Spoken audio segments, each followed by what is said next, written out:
Hello YouTube friends and welcome to my channel. If you're new here, my name is Deidre from our Upcycled Life and I do lots of thrifting, upcycling, repurposing, and DIY content, and I love new crafting friends. So make sure you like, subscribe, hit the bell for notifications so you don't miss any great DIY content. Today I am upcycling. I am upcycling a coffee canister and a pickle jar to show you how you can make Valentine's decor free right out of your recycling bin, and these are two really easy projects. So let's get started. Today we are upcycling. We are going to upcycle a dill pickle jar and a Tim Hortons coffee canister. I'm going to turn them both into really cute Valentine decor. I'm going to start with the Tim Hortons coffee canister. I'm going to take the label off and give it a really good cleaning, and then we're going to give it a coat of white chalk paint. This is a cardboard tin, but it'll also work with a metal coffee canister if you have one of those too. And I'm just using my homemade chalk paint. It adheres really well to this type of a surface, and I'm going to start painting.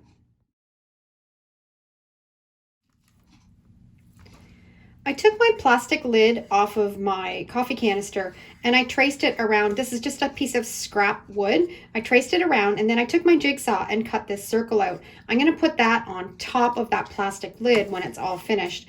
I want to keep it just the natural wood color, but I want to seal it up. So I'm going to seal it up with my polyacrylic sealer. This is just a satin base, and I'm going to give it a really good coat.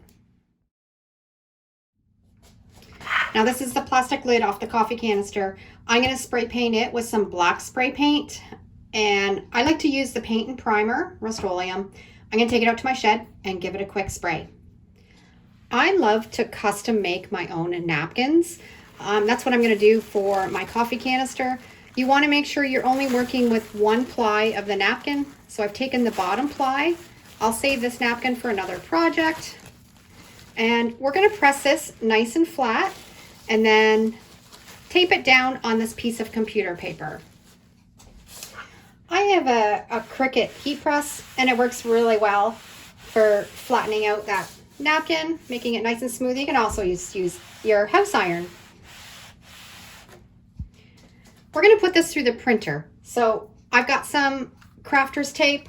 I'm just going to put a little bit in each corner and along the sides so we can put that napkin on that piece of paper, cut it to size, and it'll go through the printer really easily. Just going to pick that paper up, flip it over, make sure it's nice and flat, and then I'm going to just cut off the extra. All set. And we want to make sure when we're feeding it through the printer that we're printing on the napkin side, not the paper side. So I'm going to go down and print off the graphic.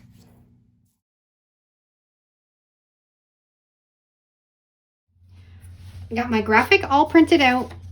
I did this on my LaserJet printer. You can also print it out on an inkjet printer, but if you're using an inkjet, you might want to spray your graphic with a little bit of hairspray just so your ink doesn't run when you put it on your project. So now we have a custom made napkin, and it's that simple. We're going to put this graphic on the coffee canister using the water transfer method. To do this, I've just got a plastic sleeve. You can pick these up at the dollar store, and you're going to flip your graphic over so it's face down. You're going to take a little bit of water.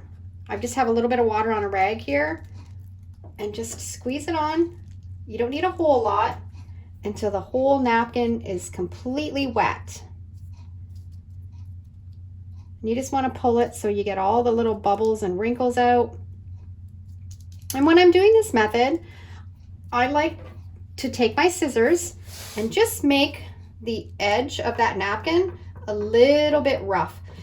If you have a straight edge, it tends to kind of show more and doesn't blend in as well. If you have a ragged edge, it just kind of blends in a little bit better with your project and gives it a nicer finish. And just by using the little edge of your scissors, you can see it just takes off that little bit to give it a rough edge. Now we're ready to put that graphic on the canister. I'm using my Mod Podge mat, and I'm just going to put a light coat on the canister exactly where I want the graphic, and you don't need very much, just a nice light coat. If you put too much, it'll have a tendency to bubble and wrinkle and not look as nice. So you just need just a light coat. That looks pretty good. And then you're just going to pick up your plastic sleeve. I'm actually going to put this there so it doesn't roll around. Pick up your plastic sleeve and just lay it exactly where you want it. The nice thing about using this method is if you make a mistake and it's not where you want it, you can always just pick it up and kind of move it around. And it's really easy to do. If you were doing it dry, you wouldn't be able to move it around and reposition it.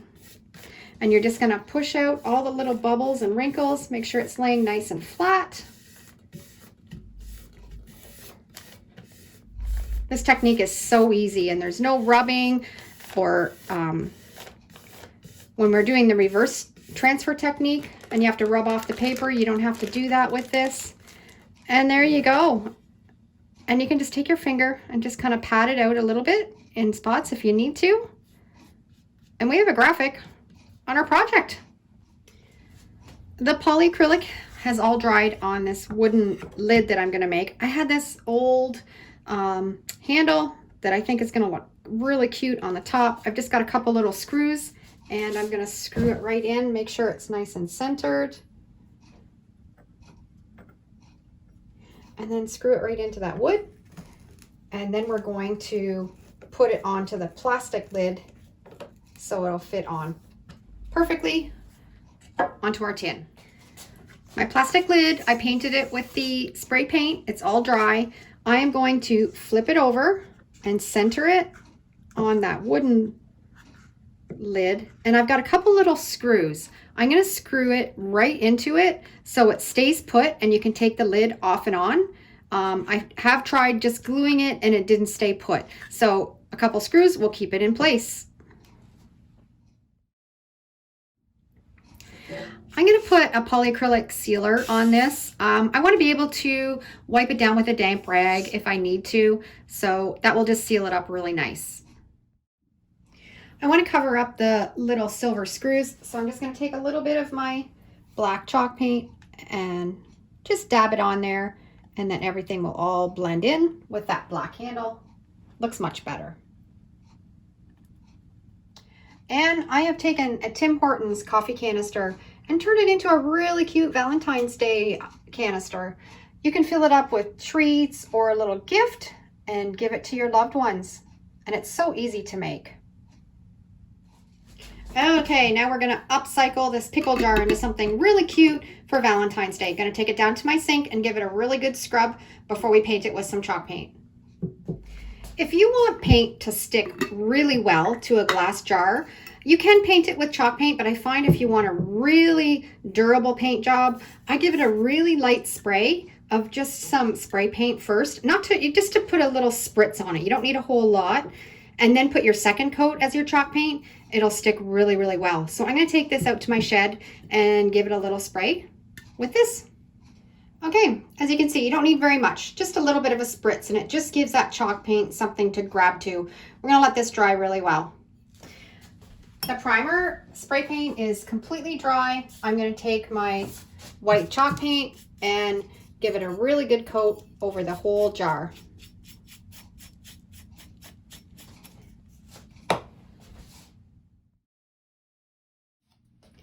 My jar is all ready, painted nice. I did 2 coats of the white chalk paint, and this is the graphic that I've designed. I'm going to put it on my jar using my Mod Podge reverse graphic transfer. This is just printed on regular computer paper on my laser jet. You have to make sure you reverse the text, and if you want to use this, it's in my Etsy store and you can grab it, and it's one of the files is already reversed, so you're all set to go and start crafting.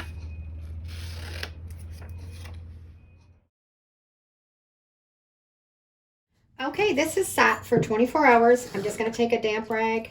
We're going to wet it so you can just start to see the graphics come through. You have to be careful when you're doing it on a jar and you don't get too much water on your chalk paint, or it'll peel off on you. So you have to just make sure you're just getting the paper wet, and then you just rub off the paper.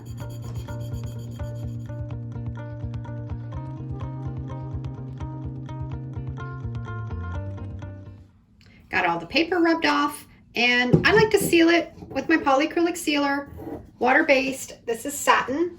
Give it a really nice coat, so if we ever want to dust it, it'll dust off nice. I got some really nice jute. It's got some red ran through it, and I think it'll look really nice wrapped around the top. And I'm not going to put the lid back on it. I'm going to fill this up with some faux flowers and put it out in my Valentine's display. And there's an upcycled pickle jar, free, out of the recycling bin. Just took a little bit of paint and a graphic, and it made it beautiful. I hope you enjoyed today's tutorial on how I upcycled a glass jar and a coffee canister. I would love to know down in the comments which one's your favorite. And if you like this video, I'm sure you'll love the next one. Thanks for watching. Have a great day, and we'll see you in the next video.